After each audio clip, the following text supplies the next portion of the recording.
Я приветствую вас, дорогие друзья, уважаемые гости и подписчики моего канала. Это прямой эфир, 1 мая, как говорится, мир, труд, май. Мы с Евгением Мураевым на прямой связи. Евгений Владимирович, здравствуйте. Здравствуйте, Александр. Вы знаете, настроение, конечно, вроде бы как должно быть весеннее, вроде как должно быть, действительно такое какое-то хорошее, тем более, что сейчас спрессовываются события. Мы не раз говорили о том, что именно в мае месяце начнутся вот такие ключевые моменты, по которым мы можем понять, что война закончилась, Зеленского прищучили, условия складываются так, что вообще как бы смысла не имеет в дальнейшем воевать, потому что все видели, и пленки НАБУ выпустили, и все, но все равно есть определенная тревога, что маевка-то кровавой будет, потому что война не останавливается, удары за ударами. Вот мы в прямом эфире прилетело сегодня в Тернополь, 50 дронов летало над страной, что куда попало, вот только сейчас появляется информация, то есть это все происходит и дальше. Но, тем не менее, вот обсудим эти моменты. Вот предлагаю начать сегодняшний разговор как раз-таки с ощущения вот этого 1 мая как даты. Опрос сегодняшнего эфира звучит так. В чате трансляции переходите и голосуйте. В конце подведем итоги. Что вот для вас 1 мая? Варианты: это пережиток СССР, это праздничный день для рабочих людей. Те, которые рабочие профессии, ходят на работу, заводы, вот они трудятся, и вот для них это праздник. Или время для шашлыков. А еще один есть вариант, что это обыкновенный день, ничем не примечательный, все, что уже ушло в историю. Вообще о каких праздниках, о каких датах можно говорить в условиях тех, в которых находятся наши люди. Давайте вот с этого начнем. А действительно там величие трудового человека уже настолько умерло, что уже и как бы 1 мая, не 1 мая. И какой бы вариант выбрали вы? Добрый день, дорогие зрители. На самом деле, сегодня Международный день солидарности трудящихся. Я напомню, это не советский пережиток прошлого. Сейчас, находясь в Китае, могу сказать, может быть, за окнами вам слышно, раздается музыка с 1 по 5, выходные, праздники, вся страна празднует. И что такое солидарность для начала? Да, это единство целей, это единство ценностей. Я буквально перед эфиром, Саш, начал писать пост, просто не успел для того, чтобы выложить в Телеграм. Солидарность — это вот то, что объединяет людей в первую очередь. А известный, помните, постулат еще с Древнего Рима, да, «разделяй и властвуй». Это то, чем пользуется наша власть, дробит нас на сегменты для того, чтобы потом столкнуть и управлять обломками. Так действует мир, так, к сожалению, происходит и в стране. И поэтому, я понимаю, что сейчас, наверное, очень неспокойное время, и хотел бы, конечно, всем в первую очередь пожелать мира. И, Саш, вы сказали, да, гложат всевозможные сомнения, и вы думаете, какой будет маевка. Мы с вами говорили, май действительно ключевое время для принятия решений, и эти решения будут приниматься в Пекине. Мы знаем, что готовится сейчас встреча Си Цзиньпиня с Путиным, с Трампом.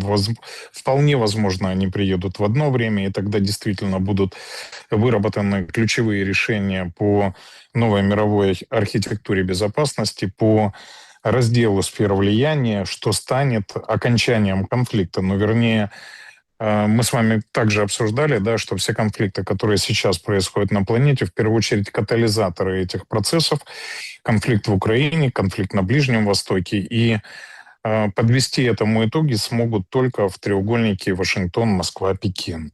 Поэтому я думаю, что май как раз будет очень интересным, май будет однозначно определяющим, и я надеюсь, да, вот то окно возможностей, которое появилось у мира, закончить этот конфликт к осени, будет полностью реализовано, и война в нашей стране закончится, и то, что сейчас происходит в небе, да, в первомайском небе, да, оно наконец-то канет в лету.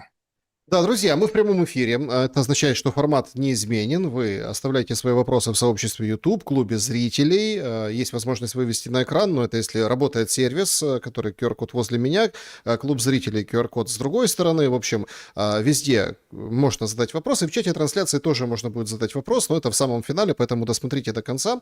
Основную часть давайте начнем. Мы вернемся к геополитике, к встрече в Китае, к Путину, к Си Цзиньпину и Трампу. Поговорим в контексте контексте закончившегося вчера визита короля, такого достаточно знакового, хотя вот мне все говорят, так что там, ну, приехали, ну, дедушки, ну, хорошо провели время. Нет, это прям очень судьбоносный определенный визит. Мы сейчас об этом поговорим. Но начнем как раз-таки с внутреннего разрыва солидарности. Тут новые пленки Миндича выходят на гора. Это, я напомню всем, операция «Мидас», ну, то есть это царь, который до чего не дотронется, превращает все в золото. Очень интересные подробности по назначениям, очень интересное общение с Шефиром, с Умеровым. Умеров, кстати, он сегодня глава СНБО, секретарь Совета национальной безопасности, он главный переговорщик. А с этого ракурса, обсуждая вот эти свежие порции пленок, никто не подходит. Как вам кажется, почему? И действительно ли вот статус его не просто как секретаря сегодняшнего, а тогда он был министр обороны, а именно как главу переговорной группы сейчас фактически ялозят лицом по вот этому, ну, очень неприятному, скажем так, опубликованному, ну, вот такому, ну, не хочется выражаться, да, ну, нехорошей субстанции, такому дерьмецу, знаете, и это как раз-таки в эти ключевые майские дни будет только набирать обороты. Как вы оценили появление свежих порций? Кто с кем воюет? И самое главное, зачем? Какая сверхзадача? Мы с вами неоднократно обсуждали, что НАБУ, САП и Высший антикоррупционный суд в Украине — это абсолютно не антикоррупционная вертикаль, это вертикаль внешнего управления. Создавалась она исключительно для того, чтобы иметь компромат на все высшие должностные лица нашего государства и в необходимый момент принуждать их к выполнению необходимых для Соединенных Штатов решений. Я читаю там многих аналитиков, да, украинских, которые считают, что на сегодняшний день эти органы почему-то ориентируются на Европейский Союз или там на часть демократических элит Соединенных Штатов. Да, я с вами абсолютно согласен, вернее, с ними соглашусь, что создавались эти органы исключительно при власти, когда Госдеп возглавлял Байден, да, то есть Демократическая партия Соединенных Штатов Америки. Но не забывать крепость институциональности в Соединенных Штатах. И на сегодняшний день я считаю, что эти органы ориентируются в первую очередь на ФБР. И вы, если помните, по многим уголовным делам, да, даже так новости выходят, да, отчитались о возбужденных уголовных делах кураторам из ФБР. Поэтому на сегодняшний день Трамп полностью управляет этой нагайкой. И учитывая то, что Зеленский продолжает конфронтацию, да, более того, вступает в какие-то перепалки, высказывается нелестным образом, а главное, не выполняет договоренности Трампа с остальными участниками геополитических раскладов, его таким образом принуждают к выполнению уже принятых решений. Да? И всем же понятно, ну, Умеров — это, конечно же, фигура, да, учитывая его влияние и родственные отношения в арабском мире.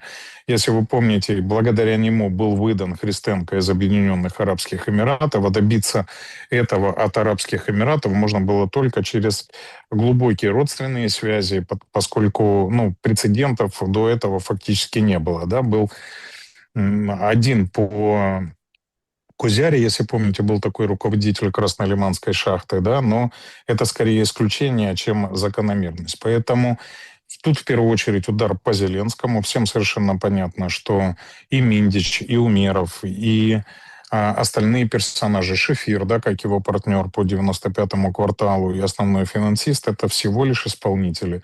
Главным бенефициаром является Зеленский, и просто по законам драматургии, да, выходят на главное лицо постепенно, все ближе и ближе, приближаясь к его самому близкому окружению. А дальше, если Зеленский не услышит и не поймет, и, безусловно, мы услышим переговоры непосредственно с ним из квартиры Миндича. И, кроме того, ну, насколько я обладаю там определенными инсайдами, да, мы узнаем подробности о первой леди, которая согласовывала непосредственно и строительство в династии, и выбор материалов, и много-много еще интересного. Да? Я не знаю, дойдет ли до этого.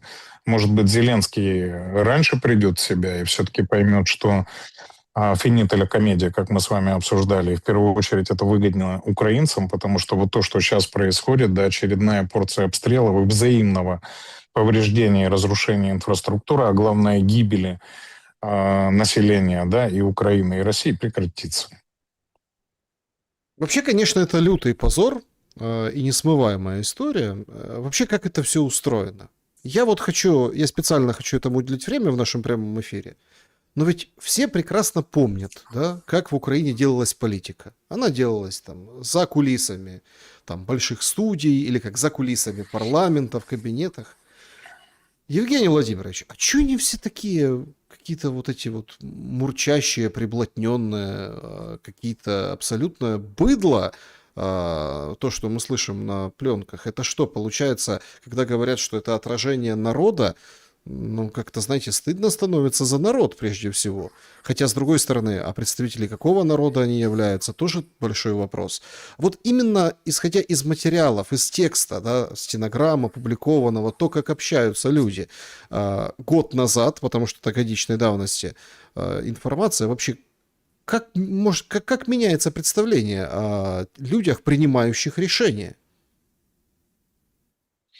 Саша, я не понимаю, честно говоря, что вас удивляет. Это помните, как Людвиг Аристархович, это вы еще в «Ракете» не смотрели?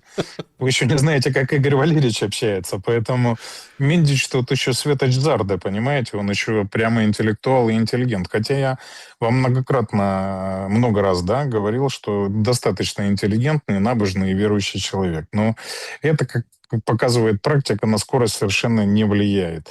И давайте откровенно, а у нас кто пришел во власть? Какие-то там представители интеллигенции или там люди откуда туда попали? С 95-го квартала Кривого Рога, из Лиги смеха, кого туда ввел власть, во власти Зеленский? Он же выбирал ноунеймов. Если вы помните, да, был парадоксально высокий рейтинг непосредственно у него 73%, и вся остальная задача сводилась к тому, чтобы привести во власть людей, которые не имеют абсолютно никакой политической или другой истории, лишь бы у них не было негатива, который этот рейтинг на рейтинг Зеленского, да, может бросить какую-то тень. И, в принципе, окружение такое же, по сути. Да, Миндич был всю жизнь финансистом Коломойского, да, человеком, которому Коломойский доверял свои деньги. То есть, ну, давайте объективно, Игорь Валерьевич достаточно сложная фигура, я думаю, это понимает абсолютно каждый человек в Украине, да, видя, как он общается, видя манеру агрессивного ведения бизнеса, да, опять-таки ситуации с Приватбанком, которая сейчас начинает приобретать совершенно новый оборот, да, и Зеленский, да, чтобы сбить, скажем так, накат на себя, начинает новые наезды на олигархов. Но опять-таки очень избирательно, да, возбуждая новые уголовные дела и предъявляя новые обвинения, в том числе и ему. Поэтому, друзья, удивительного ничего нет. Я думаю, что если чем больше пленок будет опубликовано, да, чем больше мы будем узнавать о содержании, тем больше сюрпризов и, к сожалению, разочарования будет охватывать в том числе все наше общество. Но друзья мои, мы сами своими руками, своими голосами, своими действиями привели этих людей к власти. И древняя китайская поговорка, да, о том, что каждый народ достоин своей власти, вот она сейчас реализуется в полном объеме на наших глазах. К сожалению, да, вот у нас так устроена власть и ответственность власти, да, как говорил Ляшко, есть политическая ответственность. То есть в следующий раз вы за них не проголосуете, хотя они поразили абсолютно всех украинцев в правах, да, буквально узурпировали власть. И думаю, что не сильно заботятся о следующем волеизъявлении граждан. Да? Я вот, Саш, сегодня еще прочитал, да, помните, такой был Паша Елизаров, генеральный продюсер Савика Шустера, который уже сейчас, да, озаботился о своем будущем в парламенте. Кстати, тоже сегодня обязательно выложу пост, начал его писать, но подумал, что 1 мая, наверное, должен быть первым. Вдумайтесь, человек трижды пытался попасть во власть. В 2006 году по Народному блоку Литвина, да, по спискам не попал. В 2007 пошел на выборы С блоком Литвина на внеочередные выборы в парламент тоже проиграл. В 2012-м избирался по 199-му мажоритарному округу. Тоже люди как-то не сильно оценили его вклад в развитие Украины, и он трижды проиграл выборы. Так вот, теперь он считает, что те, кто не пошел на фронт, должны быть лишены права голосования. Ну, вдумайтесь, человек, который родился в Молдове, говорил, что он русский по национальности, да, ну, то есть к Украине вообще имеет весьма условное отношение, да, учитывая то, что в 2010 году он стал генеральным продюсером Савика Шустера, да, основной площадки, которая, по сути, разжигала войну, да, культивировала культурную войну. Если вы помните, расчеловечивала жертвы Одесского дома профсоюзов и превращала людей на Донбассе в сепаров и колорадов, да, ну, то есть, если расчеловечить врага, да, то и убивать его не жалко. То есть, по сути, эта площадка медийная, да, я абсолютно уверен, да, по великобританским технологиям, да, технологиям информационным, они в этом мастера спорта, заложили ростки, которые проросли в широкомасштабный конфликт между нами и Российской Федерацией. А сейчас он зам начальника, да, там, беспилотных систем Ну, или каких-то воздушных там сил, да. в армии, воздушных сил, да, испытывает британские технологии в боевых условиях на нашей территории и рассказывает, как жить нам, украинцам. Поэтому, друзья мои, нам крепко придется поработать, нам четко надо понимать и признавать свои ошибки и больше не повторять их в будущем. Ну, это что касается Елизарова, вы вспомнили. Другая интересная «Украинской правде» цитата его разошлась, что мы скоро будем стрелять баллистикой по России, а Россия будет бить тактическим ядерным оружием по Украине. Причем это такая история, что где-то раз в недельку там туда, туда, туда, туда. То есть он об этом как бы так вот рассказывает, что нужно сейчас уже европейцев душить, чтобы они уже готовились как-то отвечать, когда по Украине полетит ядерка. Я, когда это слушал, у меня немножко шевелились волосы в разных местах, потому что, ну, ты же вроде как ты при ВСУ, ну, есть воздушные силы, зам начальника по беспилотникам, наоборот, как бы эту тему надо как-то ее сторониться. Такое ощущение, что они прям хотят ядерные удары, выпрашивают его. Поэтому, наверное, знаете, вот эти удары по Туапсе продолжаются, по Перми, и этим все как бы гордятся, а вот баллистика сейчас будет. Та самая баллистика с пленок Миндича, которая у нас там условно 1,5, а на Западе у Америки там 7, ну это они так оценивали стоимость, у нас 1,5, у них 7. То есть вот уже все готово и полетит по Москве, полетит по всяким объектам. Действительно такой сценарий, вот так вот если, ну, навскидку безэмоционально обсудить, ну да, а чего нет? То есть мы будем стрелять еще и баллистикой, а по нам уже будет прилетать ядерное оружие. Готовьтесь.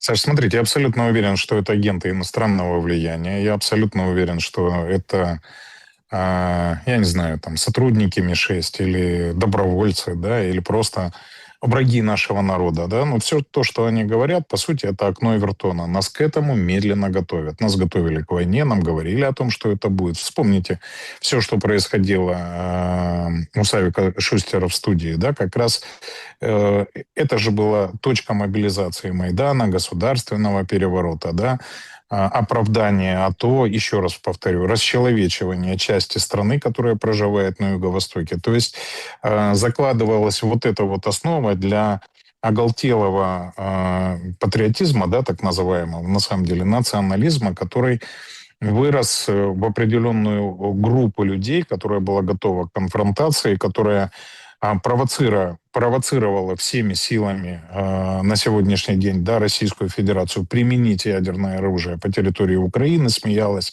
над красными линиями, над коричневыми, да, продолжает создавать условия для встречного удара по нашей территории, потому что они просто свое будущее с нашей страной никак не связывают и выполняют ту задачу, которую им диктуют извне. А именно, я так понимаю, что все пытаются спровоцировать применение ядерного оружия с одной целью, для того, чтобы не произошло нового перераспределения сфер влияния в мире для того, чтобы не произошло строительство новой архитектуры безопасности без Великобритании, без так называемых глобалистов, французов, немцев, да, которые сейчас активно продолжают готовить европейское общество к конфликту, понимая, что оно маловероятно будет вестись конвенциональным оружием, да, с помощью конвенциональных систем, да, и об этом же прямо заявляет и Медведев, и многие другие ответственные лица Российской Федерации в силу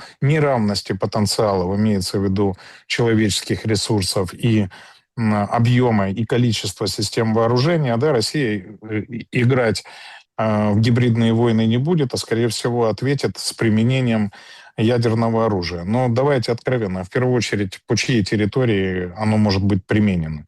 Плюс мы должны с вами проанализировать ядерную доктрину Российской Федерации, в которую вносились изменения в прошлом году, где агрессия со стороны неядерного государства против России при поддержке ядерных держав и при экзистенциальной угрозе существования Российской Федерации, да, нанесение ей несоразмерного ущерба может разблокировать применение ядерного оружия в адрес неядерного государства. Но это же четко написано про нас.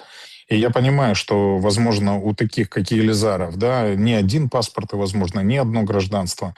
И еще раз повторюсь, да, они не связывают себя с будущим в Украине, но мы с вами должны об этом серьезно озаботиться. И я сейчас обращаюсь, да, в первую очередь к украинцам. Вы должны, когда я говорю о том, что лучше бы нам эти деньги не выделялись, да, в виде кредитов на продолжение войны, на содержание украинского режима, я прекрасно отдаю отчет своим словам. Да? Я говорю вам об этом, исходя из того, что чем выше мы взбираемся по лестнице эскалации, тем больше вероятность нанесения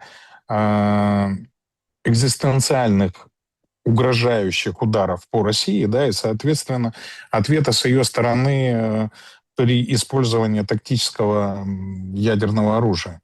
И об этом нам прямо говорят. Даже об этом никто не скрывает. Да? Но самое обидное, да, и, вернее, самое неприятное, что такие, как Елизаров, нас к этому еще и откровенно готовят.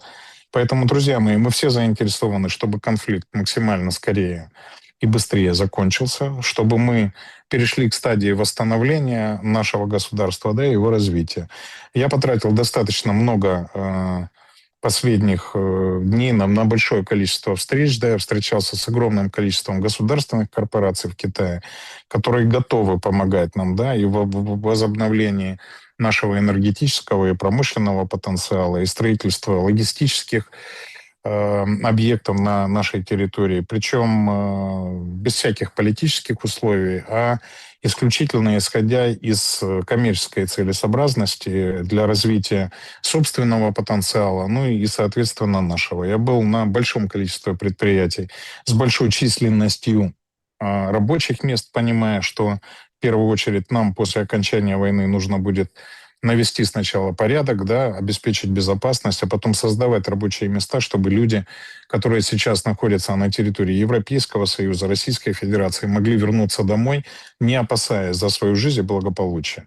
Поэтому, друзья, еще раз, не будьте такими, как Паша. Да, но я хорошо знаком с этим персонажем, я хорошо знаком с Авиком Шустером, я прекрасно понимал, что ими движет, поэтому создавал свои телеканалы для того, чтобы транслировать другую точку зрения, чтобы были все мнения слышны, для того, чтобы вы могли выбрать правильную позицию, да, и не жить в той рамке, которую для вас создавали, готовя вас к войне. Так а кто будет занимать эти рабочие места? Вот сейчас придут в комментариях и правильно сделают. У нас тут рассказывают нам наши новые младоолигархи при Зеленском, те, которые там релоцируют предприятия, там берут деньги, в общем, делятся и сами зарабатывают, что им нужны бангладешцы, индусы, а Мураев, значит, предлагает китайцев привлекать для строительства. Народа нет. Ведь не будет вот этот человек, который с ружьем возвращаться на завод. Это возможно было только при советской, и то были эксцессы в системе. Саш, я тут с вами не соглашусь, да, и одна из тем, которую я всегда обсуждаю в Китае, это в первую очередь, каким образом они собираются участвовать в и транснациональных проектах, и в программе восстановления страны, собираются ли они привозить своих специалистов. Это касается только экспорта технологий, это касается финансирования, это касается руководящего состава, да, и проектных мощностей. Они, как правило, везде, где производят экспорт технологий и своего промышленного потенциала, используют местные компании, используют их на субподряде. И поверьте, вот сейчас почему всех, кто говорит о том, что надо завозить там граждан иностранных государств, они на что в первую очередь обращают внимание? На то, что эти граждане, да, не подвержены мобилизации, и они не попадут под ТЦК, да, то есть они мыслят в логике военного времени. Я же пытаюсь размышлять уже послевоенной логикой, понимая то, что все равно в ближайшее время, да, я верю, тут пишут мне часто в комментариях, и в Телеграм, и в бот, и под постами в Фейсбуке, да, поменял ли я свое мнение по поводу окончания конфликта в этом году на фоне выделения денег, да, в размере 90 миллиардов.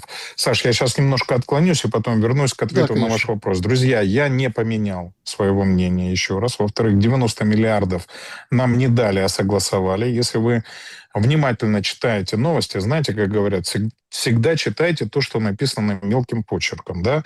Сейчас требуют от Зеленского ряд реформ для того, чтобы разблокировать выделение первых траншев из этих 90 миллиардов из кредитов МВФ. Это и снижение порога обложения, да, налогом посылок ниже 150 евро. Это и введение НДС для упрощенной формы налогообложения, я имею в виду для ФОПов. Это и расширение полномочий для антикоррупционных органов, да, в том числе и возбуждение уголовных дел против народных депутатов без согласования с генеральным прокурором, а это, естественно, не будет принято самими депутатами, потому что они понимают, что этот закон будет обращен против них. Это ликвидация срока исковой давности по коррупционным делам и многие-многие другие Нет, вопросы, подожди, здесь которые на очень самом деле... главный, ключевой вопрос. Это деньги и требование главное, чтобы гнать еще больше украинцев на войну. То есть для того, чтобы была подпитка, эти деньги выделяются в том числе, понятно, для ВСУ, для поддержания на оружие, и для ВСУ, для социальных выплат. То есть мы, как Зеленский, да, должен обеспечить, что больше украинцев пошли на фронт. Поэтому качают женскую мобилизацию. Вот женщина тоже человек, женщина может идти воевать, это женское дело. А это вот прямо связано с тем предыдущим вопросом, Евгений Владимирович. То есть, а кто будет работать на этих восстановленных инфраструктурных объектах и предприятиях? Получается, что не Саш, так я украинцы. вот сейчас немножечко закончу, да, мысль, которую не успел. Друзья мои, учитывая тяжелейшее положение сейчас в энергосфере, учитывая грядущие экономические потрясения для Европейского Союза, учитывая то, что у Трампа на самом деле огромное количество рычагов влияния, как бы ни говорили, и не списывали, да, что Соединенные Штаты уже не те, и Трамп не тот, и сейчас он превратится в хромую утку. Друзья мои, это не так. У него есть санкционная нагайка, у него есть возможность влиять через пошлину, у него есть возможность влияние на Европейский Союз через вывод военных баз с территории их дислокации на территории европейских государств, через снятие своего ядерного зонтика и так далее. Так вот, все то, что сейчас происходит, это попытка сохранить Европы свое лицо, но ограничить Зеленского, в том числе и в финансировании. Поэтому, друзья мои, еще раз, я считаю, что конфликт закончится, и я тут хочу поставить точку. Закончится он в этом году. Вы это поймете после встречи, да, на троих Трампа, Си и Путина. Я думаю, что она состоится в ближайшее время. Вполне возможно, еще будет ряд двухсторонних встреч, потом она пройдет в формате трех, и после этого посмотрите, как быстро эти вопросы начнут решаться. Так вот, пока сторонники Зеленского рассуждают в военной логике, да, им хотелось бы, чтобы война продолжалась 2-3 года, и Зеленский должен транслировать эту уверенность в том, что все будет хорошо, будут финансирования, для того, чтобы удержать рычаги управления страной, а у него достаточно сложная ситуация после первого коррупционного скандала, после, если вы помните, парламентского кризиса, который сейчас будет обретать, я думаю, свою вторую реинкарнацию, да, после тех требований, которые выставляют в том числе и европейцы, после, опять-таки, еще одних требований полного контроля над ГБРом, Конституционным судом и всей правоохранительной системой через проведение конкурсов, читай, назначение иностранными экспертами туда руководящего состава. Поэтому, когда они рассуждают, да, они понимают, что мобилизацию нужно будет усиливать, и, соответственно, армия людей, которые сейчас буквально прячутся по домам, да, она по словам Буданова и других там чиновников украинского режима, исчисляется миллионами граждан, да, поэтому они считают, что рабочую силу нужно завозить из Бангладеш, из африканских стран, из других государств, потому что они не будут попадать под ТЦК как граждане других государств. Еще раз, как только война закончится, все эти граждане, которые сейчас вынуждены прятаться от ТЦК и от режима Зеленского, будут нами амнистированы, они получат возможность работать, выйти на белый свет, извините, по-другому это уже назвать, и восстанавливать свою страну. Поэтому я думаю, что нам нужны только финансирование, нам необходимы технологии. Я думаю, что нам необходимо наведение порядка. И, Саш, то, что вы говорите, что нас ждут тяжелые времена с людьми, которые вернутся с фронтом, это железобетонный факт. Я об этом много раз говорил. Говорил о том, что войну необходимо заканчивать как можно скорее, поскольку я вам напомню, что 90-е в Советском Союзе устроило 600 тысяч афганцев, да, которые в 280-миллионной стране прошли войну гораздо менее интенсивную, чем та, которая сейчас проходит на территории Украины. Так вот, 600 тысяч, да, по сути, устроили 90-е в 285-миллионной советской стране, ну, с тем менталитетом, да, с той работоспособной правоохранительной системой, не в пример той, которую построили реформаторы грузины, Аваков и прочие товарищи, да, мы видели, как повели себя полицейские, после которых сейчас пошел разбор полетов, да, и имитация новых декоративных реформ, да, и изменений в правоохранительной системе. Друзья мои, нам придется провести огромную работу, нам придется социализировать, да, тех людей, которые с ПТСР вернутся с фронта. Я говорил об этом 1,5 года назад еще в интервью Лазареву, да, что это будет один из самых сложных вопросов. И в первую очередь нам нужно думать о тех рабочих местах, которые дадут высокий уровень дохода для того, чтобы этих людей мы могли устроить как в мирную жизнь, так и в правоохранительную систему, заменив, пройдя, конечно, кучу конкурсов, да, медосмотров. Друзья мои, мы все понимаем, что люди придут оттуда с психическими расстройствами, с травмами. Да? Мы же много читали информации об использовании наркотических средств, алкоголя на линии боевого соприкосновения. Это еще один из, наверное, самых серьезных вызовов, которые придется пройти нашей стране, но это, к сожалению, неотвратимо, да, и с этим придется тоже каким-то образом справляться. Просто плохо то, что власть на сегодняшний день к этому не готовится. И это еще раз доказывает то, что она не собирается здесь оставаться, когда конфликт закончится, она понимает, что терпеть ее здесь никто не будет, поэтому это придется делать нам с вами, ну, уже в ближайшее время. Позавчера Путин говорил с Трампом. Вчера Зеленский отвечает, и там сейчас все вот это вот, будет перемирие на 9 мая, не будет перемирия. Вчера Зеленский говорит, что им нужно там буквально на 2 часа, чтобы парад провести, а мы там за какой-то вот другой мир, в общем, за длинное перемирие. И Bloomberg вчера выдает статью о том, что, ну, по их источникам, хотя вполне мог и Зеленский быть этим источником, есть прям вот такой план, что Россия готова на какое-то длительное перемирие согласиться, чтобы с нее начали снимать санкции. Иными словами, если там развернуть, это в материале тоже делается, развернуть ситуацию, то есть с России начинают снимать санкции, объяви она там неделю или там 2 перемирия вообще как бы по всем фронтам. Как вы воспринимаете эту информацию и как это сочетается с достаточно хорошими, серьезными медиакомпаниями, которые сейчас проводятся из разных центров силы, и в том числе внутри Российской Федерации, по поводу роли и значения Туапсе? Мне вообще, ну вот сегодня очередной удар, да, там четвертый удар за 2 недели, опять горит этот курортный город, этот НПЗ. Мне попались, ну опять-таки сложно проверить здесь, потому что такая информация достаточно закрытая.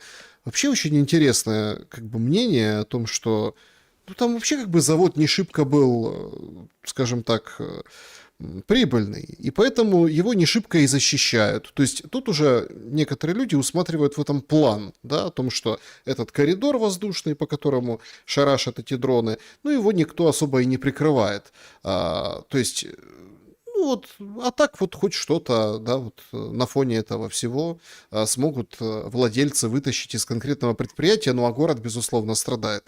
Что вы думаете насчет вот этого перемирия, насколько вот этими ударами Россию ведут как раз-таки к этому перемирию без каких-то условий, гарантий, которое хочет Зеленский добиться?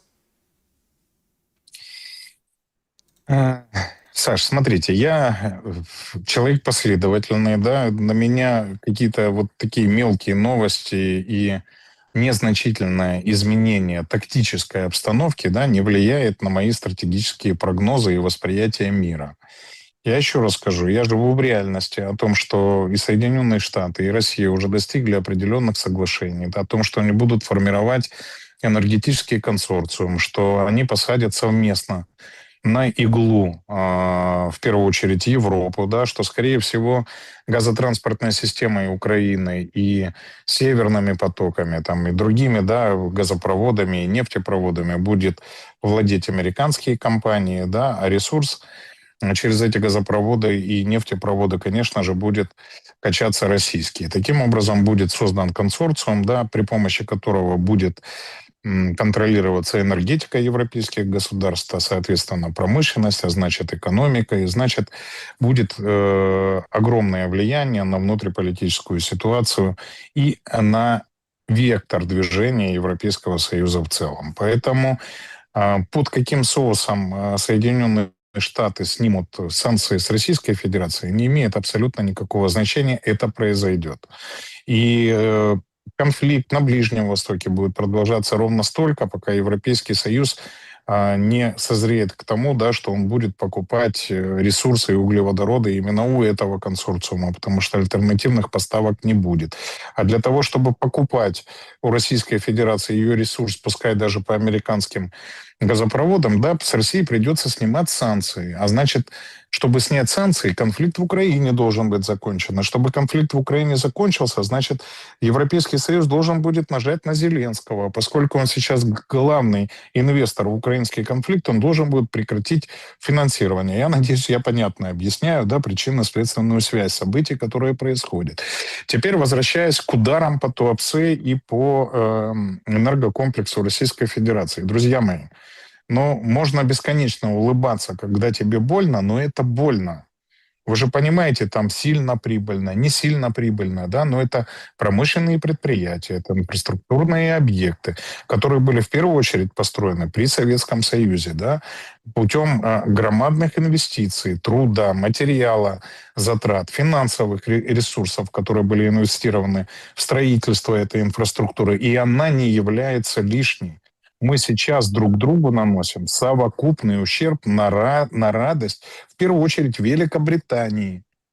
Я это говорил много раз, да, и сейчас даже в пленках это подтверждается. То есть роль Британии, передача ее технологий, да, сейчас разговоры о том, что и Франция, и Великобритания готовы были передать часть ядерных технологий Украине, да, когда я об этом сказал 1,5 года назад, что это стало в том числе и причиной начала специальной военной операции, до выступления Зеленского на Мюнхенской конференции, его ядерный шантаж, что в случае отсутствия четких гарантий он откажется от блока законов, которые были приняты в соответствии с Будапештским меморандумом, то есть отказа Украины от ядерного вооружения, да, что это стало предметом, поскольку Украине могли быть переданы технологии или даже боеголовки, да, уже готовые ядерные, тогда кто-то улыбнулся, я даже в комментариях читал и улыбался, да, о недальновидности некоторых отдельных наших граждан.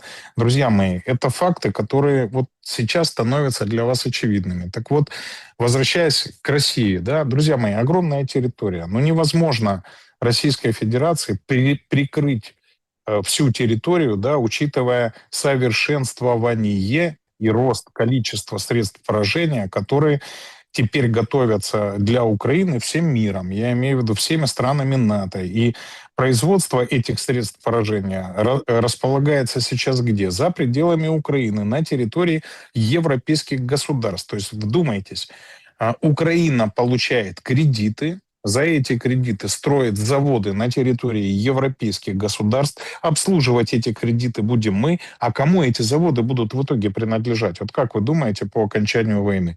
Ответ правильный. Европейским государствам. То есть они строят это за кредитные деньги, обслуживать которые будем мы, а строят себе.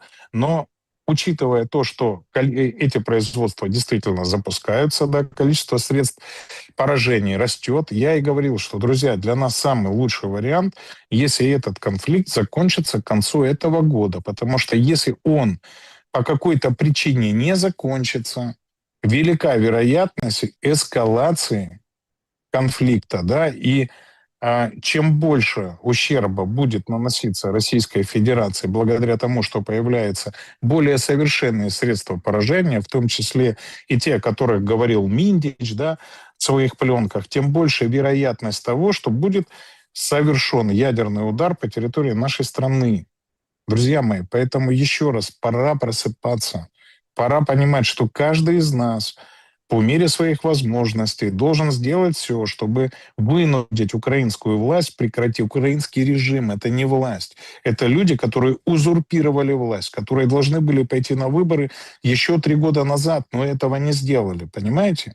Вот украинский режим заставить пойти на подписание мирных соглашений. Потому что, еще раз, это чревато непоправимыми последствиями, в первую очередь, для нашего государства. Смотрите, И так в а кто этом это больше может всего сделать? заинтересованы, Саша, Великобритания. Хорошо, кто это Потому может что сделать? Ну вот кто может заставить? Ну вот давайте. Вы когда-то говорили, что это могут заставить украинские военные. Сейчас вы я и сейчас говорите, так полагаю. сейчас вы говорите, Я и что сейчас так полагаю. через, ну вот это вот, надо, чтобы европейцев принудить, чтобы европейцы, потому что они спонсоры, заставили. Россия смотрит на Трампа. Об этом Лавров открыто говорит. Трамп, давай к ноге хозяина Европу и Зеленского надави на него. И тут возникает главный вопрос, а есть вообще рычаги или нет? И Трамп хочет или нет давить конкретно на Зеленского? Он ведет себя вот таким образом. Кто должен надавить на режим и заставить его уйти? Народ ничего не может. Но это мы видим за эти годы. Саша, есть такое выражение у нас: «Гуртом и батька легче быты». Вы же его знаете очень хорошо. Здесь давить надо абсолютно всем миром. И у каждого, да, есть свои возможности влияния. Ну, в первую очередь, на ком держится украинский режим? Украинский режим держится на штыках украинских военных, он держится на разведданных Соединенных Штатов, он держится на связи, которую предоставляет Starlink, и он держится на деньгах Европейского Союза. То бишь для того, чтобы это прекратилось. То есть эти все факторы должны быть нивелированы. Еще раз повторяю, да, я думаю, что к сентябрю месяцу конфликт будет завершен. И мы с вами многократно обсуждали, почему, да. Но череда этих конфликтов является катализаторами договоренностей, которые сейчас проистекают между сильными мира сего, да, между геополитическими игроками, которые все равно, ну, нельзя сесть, Саш, и договориться за один день: это тебе, это мне, это снова тебе, а это снова мне, и мне 2 раза, да. То есть все пытаются получить максимально выгодные для себя условия, и при этом еще 2 в уме и дуля в кармане. Вы же прекрасно понимаете. Еще раз говорю, я живу в реальности, при которой Соединенным Штатам выгодно не объединение России с Китаем, а объединение России в рамках большой Европы с европейскими государствами для того, чтобы потом большую Европу столкнуть с Китаем перед тем, как США выйдет в полную, да, в полное противостояние с Китаем. Его надо будет максимально ослабить. Кто его может ослабить? Европейский Союз? Нет. Россия? Нет. А вот Россия с Европейским Союзом вполне. Поэтому еще раз, да, все. Извините, вы знаете же анекдот про армянскую баню, когда все с тазиком алюминиевым за спиной, да, и боятся наклониться за мылом. Вот это сейчас происходит в мире. То Трамп есть сейчас, наклоняется. Трамп этим замылом наклоняется на Ближнем Востоке. смотрите, ему удалось провести беспрецедентную, еще раз скажу, операцию в Венесуэле. Она действительно была очень дерзкая, она была действительно очень неожиданной, несмотря на все нарушение мирового права и то, что я, конечно же, больше симпатизирую Венесуэле, чем Соединенным Штатам. Я считаю, что Штаты – это мировой беспредельщик, и всегда такими были, да, и такими остаются. И еще раз говорю, абсолютно уверен, что договариваются с фигой в кармане, и это понимает и Китай, и Российская Федерация, но операция была гениальной. Не знаю, кто ее планировал там, искусственный интеллект Тиля, да, или еще какие-то специальные, или военные штабы, неважно. То есть они совершили невозможное. Они попытались это сделать на Ближнем Востоке с Ираном, ошиблись, да, не ожидали, что конфликт затянется, но они сейчас из него выжимают максимум, в том числе и влияя на Европейский Союз, решают задачи. Чем как бы так сказать, хорошо, да, вот нельзя, ну вот смотрите, некорректно мне говорить, что это хорошо, друзья мои, но то, что так произошло, для Украины хорошо. Потому что это один из рычагов влияния на Европейский Союз, да, дестабилизация его экономической и финансовой системы приведет к тому, что Европейский Союз должен будет наконец-то озаботиться своими внутренними вопросами, потому что сейчас у него начнется проблема с логистикой, авиаперевозками, да, транспортными перевозками, судоперевозками. Это приведет к подорожанию групп всех товаров. А если товары подорожают, вы же понимаете, что потребительская корзина каждого домовладения в Европе сократится, значит, люди начнут покупать меньше. Если они начнут покупать меньше, начнет сокращаться внутреннее производство, соответственно, надо будет сокращать людей на этих производствах, нужно будет платить им пособия, налогов будет поступать в бюджет меньше, естественно, дыра и кассовые разрывы, вернее, дефициты бюджета в каждом государстве будут нарастать.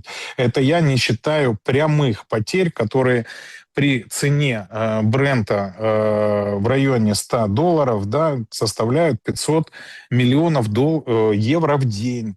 Вот сейчас цена под 130, да, значит, соответственно, у них уже где-то под 800 миллионов в день идет прямых убытков. А еще есть косвенный, а есть еще кумулятивный эффект, да, есть еще определенная инерция, которая будет нарастать. Если Трамп сейчас полезет еще в дальнейшее продолжение, да, уничтожения добывающей промышленности Ирана, а тот, соответственно, симметрично будет отвечать по странам региона, да, по их нефтедобывающей и газодобывающей инфраструктуре, то восстановление этого комплекса, да, добывающего, логистического, займет несколько лет, что вообще поставит под вопрос уровень благосостояния, самое главное, политическую стабильность в Европе. Поэтому, друзья мои, от того, как Трамп сейчас поведет себя на Ближнем Востоке, будет зависеть благополучие Европы.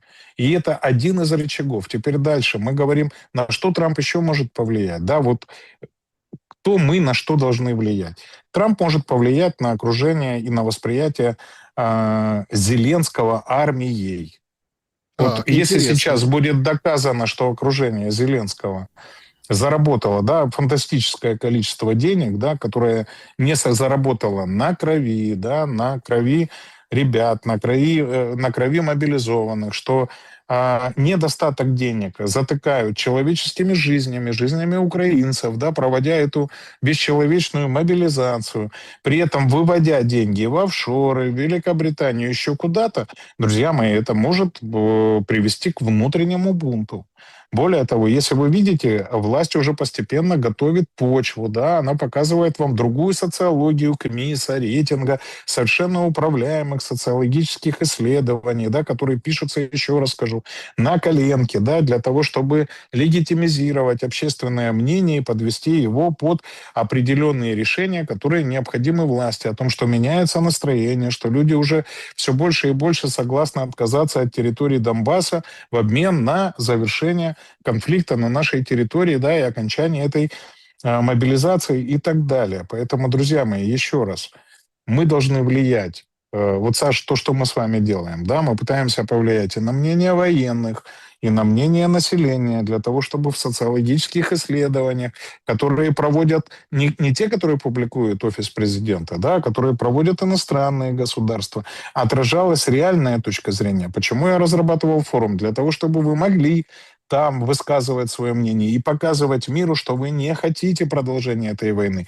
Иногда миру нужно давать поводы, предлоги для того, чтобы они выскочили из этой карусели. И, к сожалению, да, мы не всегда правильно оцениваем свои возможности. Они у нас тоже достаточно велики. Нам надо просто взять и перестать жить в той рамке, которую для нас начертил Зеленский.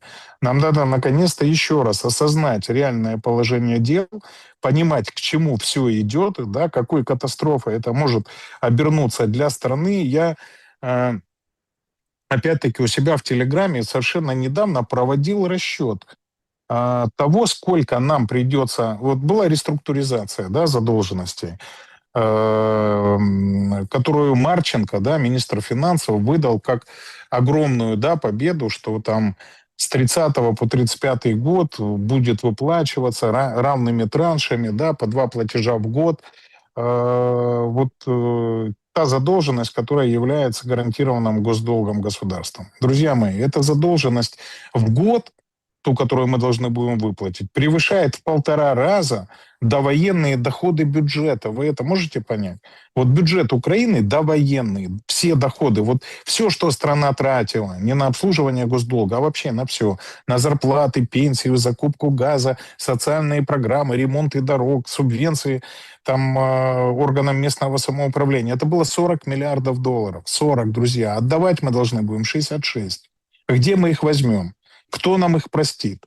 Вот если бы нам их хотели простить, да, вот коллективный Запад, он бы простил их сейчас. Он бы сказал, смотрите, мы понимаем ваше тяжелейшее положение, мы понимаем, что вы там выиграли нам 3 года, да, они, смотрите, они не стесняются, они говорят, что украинцы умирают, да, в кредит за отсрочку для Европейского Союза, для подготовки войны с Российской Федерацией. Я не знаю, к чему они готовятся. Я, на самом деле, опять-таки живу в своей реальности. Да? Это люди, которые, на самом деле, зарабатывают огромные коррупционные деньги на военных заказах, потому что военное лобби, оно одно из самых сильных в мире, а во-вторых, как удобно зарабатывать, да, на секретных поставках. Но у вас же никто, это же не открытые тендера. Это же информация, которая является секретной, но потом, да, выступает прокурор ЕС и говорит, что мы тут расследуем коррупционных дел на 67 миллиардов евро в Европе. Друзья мои, а что это по-вашему? Я вам сразу скажу, да, она там не рассказала, не выдала военную тайну, но для вас же это очевидно. Это как раз поставки, и это транши, которые идут в виде грантов, помощи, кредитов, инициатив, да, там 1000 снарядов, миллиарда снарядов и так далее и тому подобное. Друзья мои, поэтому еще раз, нам всем надо объединиться, нам надо максимально выбивать почву украинского режима для того, чтобы сохранить свое государство, для того, чтобы предотвратить возможности ядерной катастрофы на территории Украины, для того, чтобы иметь потом возможность восстановить страну, которая на самом деле была лучшей. Вот, Саш, я это говорил и буду повторять. Сейчас 7 миллионов украинцев, которые попали в Европу, понимают, насколько у нас была и медицина, и образование, и финтех, и все остальное гораздо более прогрессивное и человека образующим, да, человекоориентированным, чем это есть в Европе. С переломом ноги можете сидеть в больницах европейских, я не знаю, до околения, да, по 8 часов, и не считаться ургентным больным. Посмотрите уровень сервиса и все, и уровень жизни. Друзья мои, европейцы жили хорошо только в мифах Яценюка, Тимошенко, Порошенко и всех остальных. Они все живут от зарплаты и до забора, извините, по-другому это сказать нельзя. Поэтому Украина была более успешной, и хотелось бы ее вернуть себе назад, да, и быть такой же свободной, демократичной страной, как до прихода Порошенко, Зеленского, как это было до Майдана. Значит, у меня еще короткий вопрос, и перейдем к вопросам зрителей, подведем итоги нашего сегодняшнего разговора. Вопросов, правда, очень много. Друзья, спасибо большое. Подписывайтесь. Телеграм Мураева и YouTube в описании к этому видео. Ну, в общем, спасибо большое, что смотрите. У меня очень короткий вопрос по поводу Ормуза, блокады Ирана Трампом. Ну, все больше и чаще говорят, что там тут два момента. Момент первый.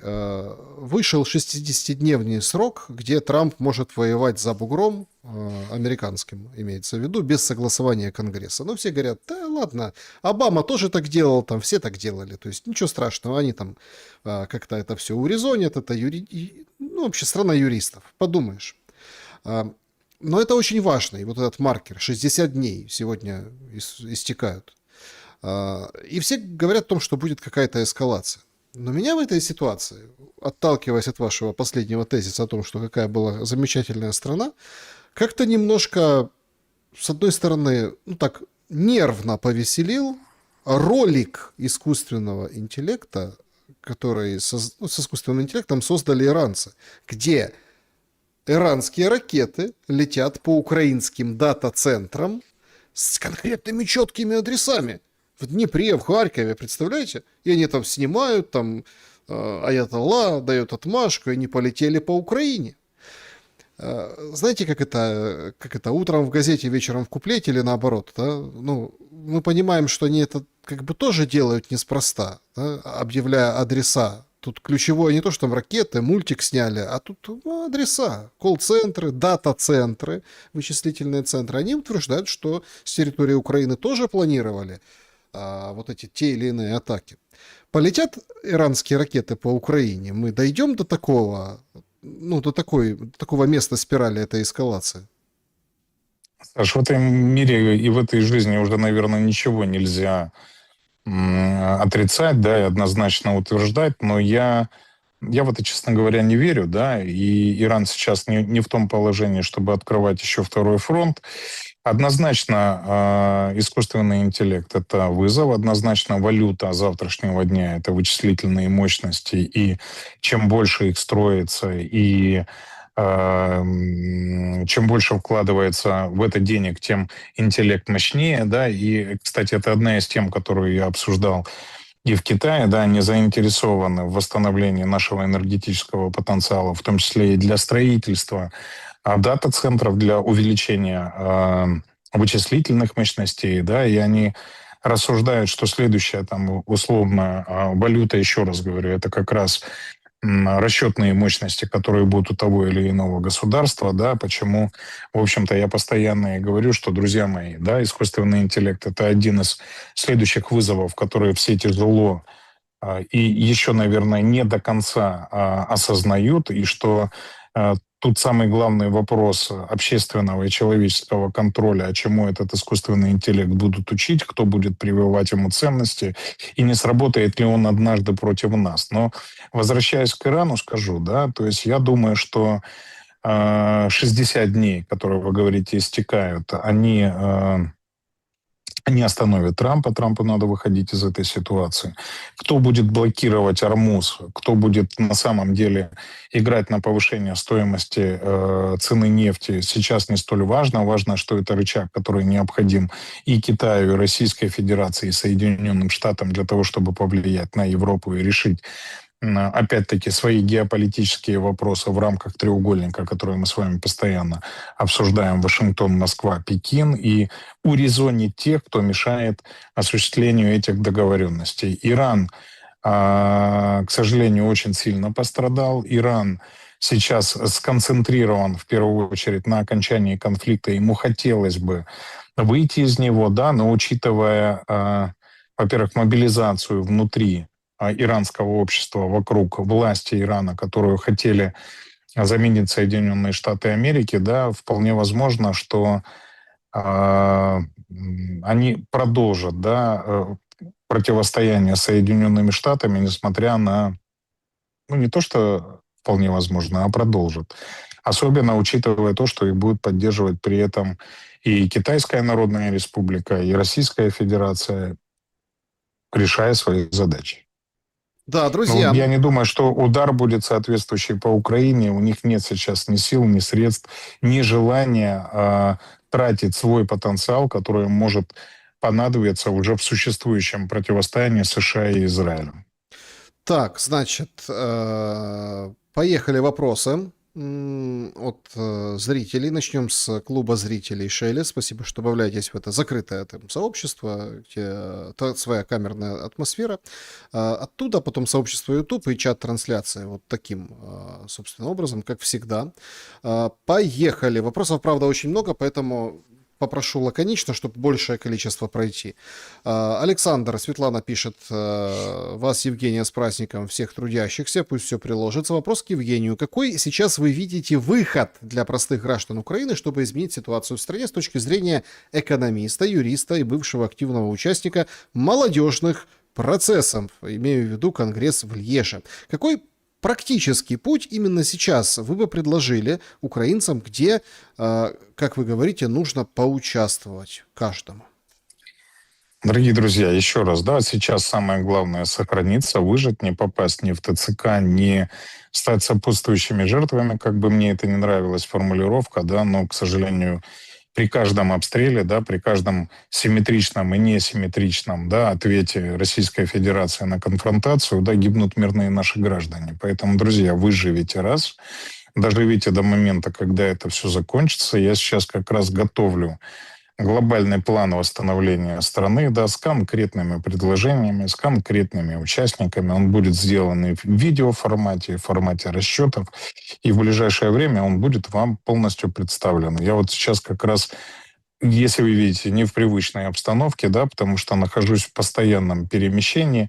Сейчас меня застало в одной из провинций, да, к сожалению, сегодня праздники, продлятся они до 5 числа, дальше я продолжу. Но обязательно это вам все покажу, расскажу и предложу. И надеюсь, вы станете участниками, да, этого обсуждения, потому что я не претендую на истину в последней инстанции. Я хотел бы, чтобы этот план и стратегия восстановления и развития стала нашей общей, вокруг которой сможем объединить всех украинцев.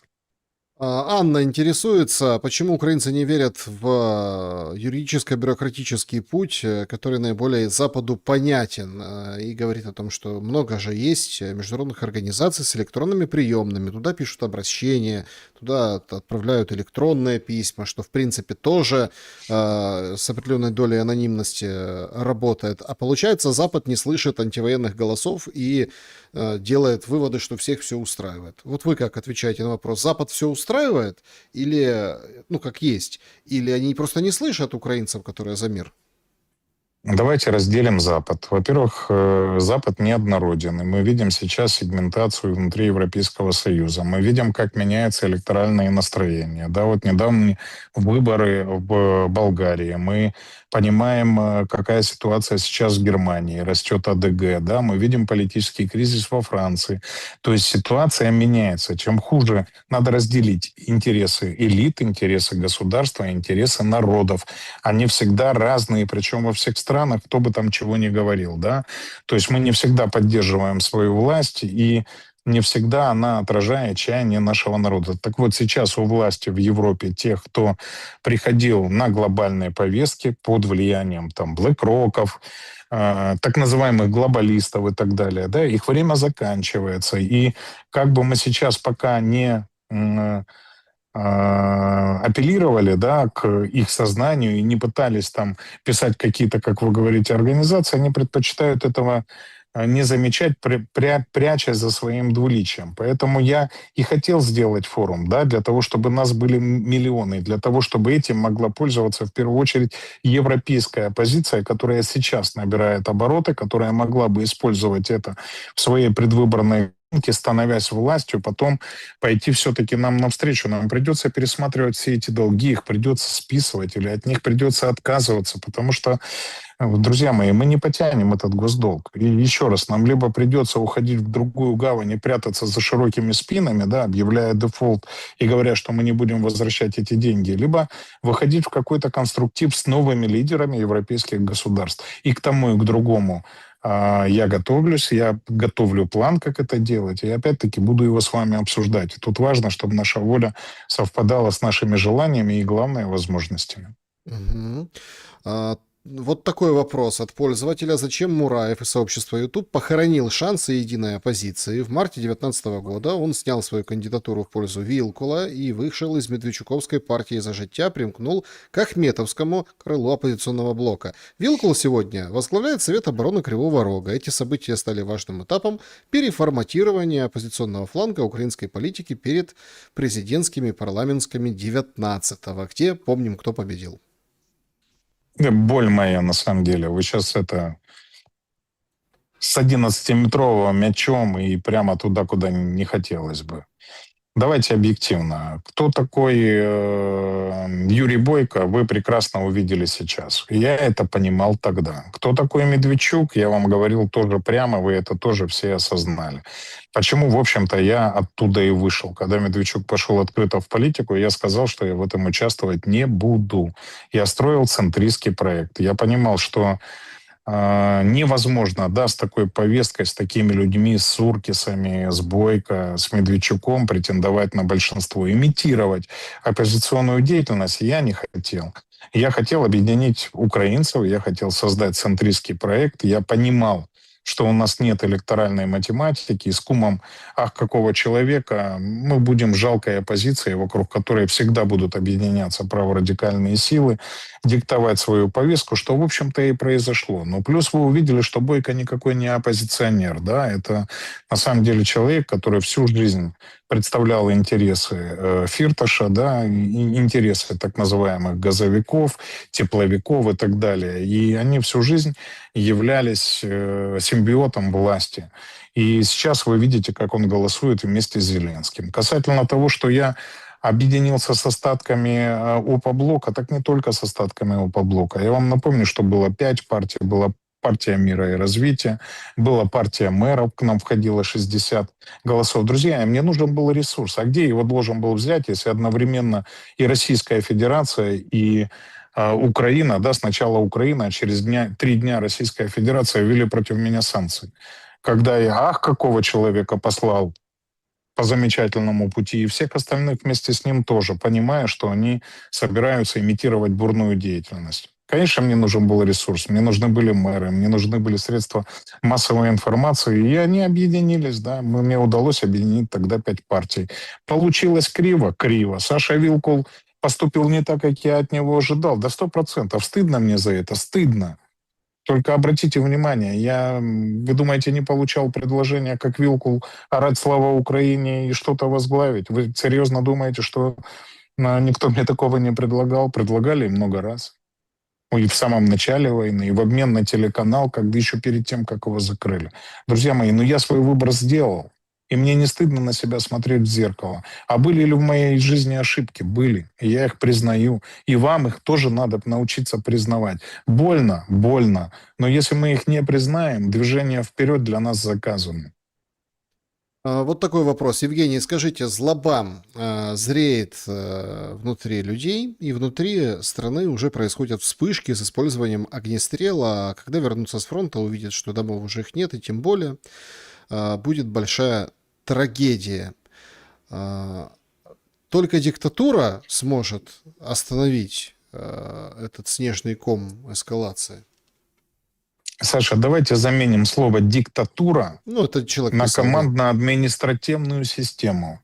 Дорогие мои друзья, смотрите, диктатура – это там, где попираются права граждан. А командно-административная система – это и плановая экономика, и это и жесткое верховенство права.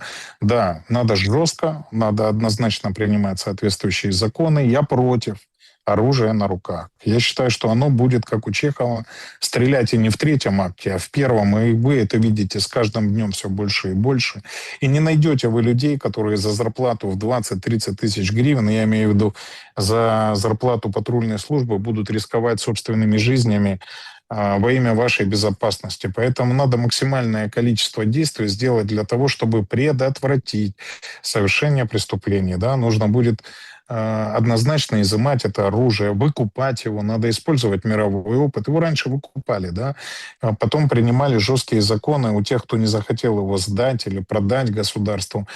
Ну, блин, до 15 лет с конфискацией. Друзья, командная административная система показала свою эффективность. Поверьте мне, я когда вам буду рассказывать, да, о плане, то, о чем я говорил, да, восстановления и развития Украины, да, ее восстановления, и где буду рассказывать об опыте Китая, вот все то, что вы увидите, поверьте, вы ничего о Китае не знаете. Вы даже не представляете, насколько это передовая, мощная экономически и политическая система, да, и она как раз построена на пятилетках, на командно-административной системе, на планировании, на проектировании всех этапов развития. Нам надо к этому возвращаться, потому что рыночная экономика, да, ее осудил даже Трамп, который сказал, что благодаря рыночной экономике они сейчас находятся в жесткой зависимости от КНР, да, от производственных цепочек и от некоторых монополий, в том числе и в редкоземельных металлах, да, в связи с чем они не могут на Китай влиять сугубо экономически. Если помните, после встречи Пусана дали заднюю. Я могу долго об этом говорить, а меня просили коротко. Мгм. Да, давайте перейдем к вопросам из чата трансляции. Спасибо, друзья, что пишете. Вот с такого начнем. Ну, тут, реагирует на воспоминания про Вилкула. Пишет человек: я видел, как били Нестора Шуфрича толпой у Шустера, а Мраев спокойно стоял рядом, и тогда он тоже все понял. Да вы просто забыли Нестор, чтобы вы понимали. Это один из соратников Медведчука, чтобы вам было ясно, да, и обратите внимание, ну, говорю как есть, да, он вылил на меня грязи, Шуфрич. ушат публично, а не публично, да, потом говорил: Жень, извини, но ты же понимаешь, так надо. Я таких людей не люблю, я ему в лицо все сказал. И я вам скажу, если вы помните, его бил гражданин Бутусов. А человек, которого я немножко за шею поддержал на одном из ток-шоу у себя на телеканале, да, он писал на меня заявление. Почему с ним не справился Шуфрич, я не знаю. Но на самом деле у меня был такой же конфликт, и я изначально думал, что Нестор ему, извините, наваляет. Да, почему так вышло по-другому? Ну, и почему Нестор перед этой дракой пошел, переоделся из белой рубашки в гольф, ну, догадайтесь сами. Я в театрах политических принимать участие не люблю. Владимир задает вопрос. Александр, Евгений, добрый день. Все же, как думаете, зачем Карл III приезжал к Трампу? Что он согласовывал? Дорогие друзья, мне понравилась фраза, да, что если бы мы не вмешались, вы бы говорили на французском. Да. Помните, да? Это Карл на самом деле намекнул, что это всю жизнь были колонии Великобритании. Так вот, смотрите, Соединенные Штаты до сих пор находятся в некоторой зависимости от Лондон-Сити. И то, что сейчас делает Трамп, публично унижая короля, да, похлопывая его по плечу, что прямо запрещает протокол, да, идя разговаривая с карабинером, да, а не с ним, а король сзади семенит, как этот, нарушая вот вообще все мыслимые протоколы, это попытка выйти из зависимости, показав, что Лондон больше не является геополитическим игроком. И то, что туда приехал король, да, понятно, что его обращения ориентированы и адресованы лишь части элит. То есть сейчас, ну, по сути, происходит мировая революция. Знаете, есть такое выражение old money. Так вот, молодежь, да, Цукерберги, техногиганты сейчас совершают определенную революцию, в том числе элитарную. Да, что такое революция? Это смена элит. Вот она в том числе происходит и в США. И почему, когда мы с вами обсуждали, а может ли там быть гражданская война, я вам говорил, что я этого не исключаю. И пробу пера вы видите в многих штатах, потому что там происходит внутренняя революция. И эта внутренняя революция происходит на глобально-политическом, геополитическом уровне в мире. Поэтому король пытается сохранить остатки своих колоний, но это ему вряд ли удастся. Вот такой вопрос. Выход ОАЭ из ОПЕК – это прагматичное решение, результат внешнего давления? Как оцениваете? Это Интересуется Андрей. результат, я считаю, внешнего давления, раз. Это понимание того, что в том числе Ирану сейчас помогает и КНР, и Российская Федерация. Но еще раз, это привело к тому, что цена на нефть пошла вверх. А как вы понимаете, Объединенные Арабские Эмираты – это страна назначенная, где вы можете приехать с чемоданом кэша, купить квартиру, тут же продать ее какому-нибудь покупателю за белые деньги и легализовать свой грязный кэш. Где такое возможно? Если у вас, извините, все 14 пунктов ФАТФа подписаны, да, благодаря Зеленскому, и у вас происходит глубокий комплаенс всех платежей, банковских счетов, да, вы полностью под колпаком у Финмона, да, Соединенных Штатов Америки, а в Арабских Эмиратах можете делать что угодно, да, почему у них так разрослись стройки, да, и инвестиционный климат? Потому что это всемирная помойка. Кто это сделал? Это Соединенные Штаты благословили, выдали индульгенцию. Значит, они, соответственно, и влияют на этот регион. И как вы думаете, ОАЭ мог выйти из ОПЕКа без разрешения Штатов? Ответ очевидный – нет. Нефть выросла? Выросла. По кому ударила? По Европе. Друзья, коротко отвечаю, но еще раз говорю, идет принуждение и Зеленского, и Европейского Союза к выполнению тех договоренностей, которые сейчас формализуются между Китаем, между Соединенными Штатами и Российской Федерацией. И тем, кто не поймет, это просто будет дорого стоить, но это все равно придет к завершению, к строительству новой мировой архитектуры безопасности, переделу сфер влияния, новому миропорядку. Так что как-то так. Вопрос. Если война не закончится, как пережить украинцам следующую зиму? Друзья мои, мы ее можем не пережить. Надо сделать все, чтобы она закончилась. Надо еще раз, вот ваша задача сейчас выжить. Я думаю, что это завершающий этап. Да, могут быть большие провокации, их сейчас устраивает каждый день Зеленский, буквально выпрашивая ядерный удар в ответ, чтобы сорвать те договоренности, которые есть у Соединенных Штатов, Китая и России, превратив Россию во вселенское зло, сделав ее самым страшным и токсичным геополитическим игроком, чтобы эти договоренности не состоялись, и Великобритания как-то сохранила остатки своего влияния, включая, да, глобалистский проект и влияние некоторых европейских государств, которые себя видят за столом принятия мировых решений. Но их там не будет. Юра интересуется, как понять сейчас, что сейчас хлеба производится на 18 миллионов человек. Это написали сводки из украинских СМИ. Нас реально 18 миллионов? Дорогие друзья, индекс хлеба – это абсолютно непризнанный показатель. Кто считал, как считал, мы с вами не знаем. Но то, что, смотрите, порядка 10 миллионов находится украинцев в Российской Федерации и больше 7 миллионов в Европейском Союзе, да, 17, нас было 42, значит, 45 пускай, да, значит, не больше 28 в стране. Но еще ж многие наши граждане не берут защиту в европейских государствах. Мы не считаем граждан, которые находятся в Китае. В Китае, кстати, очень много украинцев, да. Мы не считаем тех, кто уехал в Штаты, в Канаду, в Великобританию. Друзья мои, да, я думаю, что в стране сейчас порядка там 20 миллионов, не больше. И чем дольше будет продолжаться конфликт, тем меньше украинцев будет оставаться в стране. Чем дольше конфликт будет затягиваться, тем больше шансов, что они ассимилируются в странах своего временного пребывания, да, они заменят его на постоянное, и тем меньше шансов, что мы свою страну восстановим. Евгений Мураев был моим собеседником сегодня, были в прямом эфире. Саша, давайте чем-то позитивным закончим. Ну, это же какой-то ужас. Опять все пропало. Друзья мои, я верю в мир. Я верю в то, что все заканчивается. Еще раз говорю, берегите себя.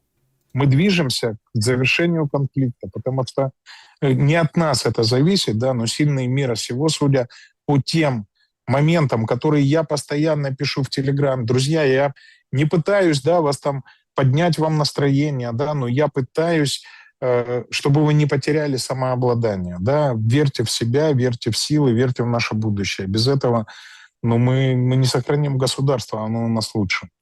Несмотря на все эксцессы. Вот вы говорите, вот чем-то закончим, позитивным. Позитивным давайте закончим. Что для вас 1 мая? Голосовали на протяжении всего эфира наши зрители. И вот, пожалуйста, значит, пережиток СССР – это 5%, 11% обычный день, 18% это шашлыки, а 66% это праздничный день для рабочих людей. И вы знаете, вот этот вот... Понятно, что идеологический советский там культ рабочего человека, он, ну, подпитывался разными, там, скажем так, источниками, и он, наверное, правильный, рабочих всегда больше, понимаете? И, скажем так, культ рабочего человека, пускай, понятно, все было, и в СССР было все, и везде было все, но тем не менее, уважение к рабочему человеку и солидарность людей труда, это то, как все-таки... Вот мы это профукали. Не большую страну, а это. Понимаете? Саша, это не мы профукали на самом деле, а у нас целенаправленно вырабатывали стойкое неуважение к людям рабочих специальностей. Да? Мы начали институты плодить юристов, экономистов, в общем, бездельников на самом деле. Друзья мои, я вот был в компании King Long, это производитель автобусов, да, достаточно крупный, который заинтересован в том числе и в размещении производства на территории Украины, потому что мы боженькой поцелованные, да, у нас рынок стран СНГ и рынок Европейского Союза под боком, да, и, соответственно, логистическая составляющая была бы минимальная. Так вот там работает порядка 15 тысяч человек со средней зарплатой $1500, да, поверьте мне, они своих сотрудников пыль сдувают. И эти люди, на самом деле, являются самыми уважаемыми и высокооплачиваемыми сейчас в Китае. Я думаю, что нам тоже надо начать мыслить параметрами производства, да, созданием рабочих мест, и все у нас будет хорошо. И будет куда возвращаться, и будет куда переделывать наших военных и направлять их в мирное русло. Так что не все потеряно, у меня есть план. Да, друзья, всем большое спасибо. Берегите себя. Спасибо, всех с праздником. Да, с 1 мая. Добра и света. Увидимся.